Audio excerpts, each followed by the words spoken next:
時間，撥動琴弦訴說着昨天，穿過風沙，穿越千年的思念。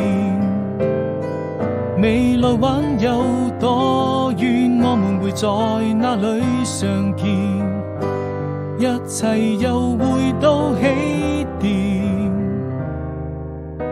我知道夜和白天已經越來越遠，你會讓那些時光停留在這個瞬間，永遠記得你那張純真的笑臉。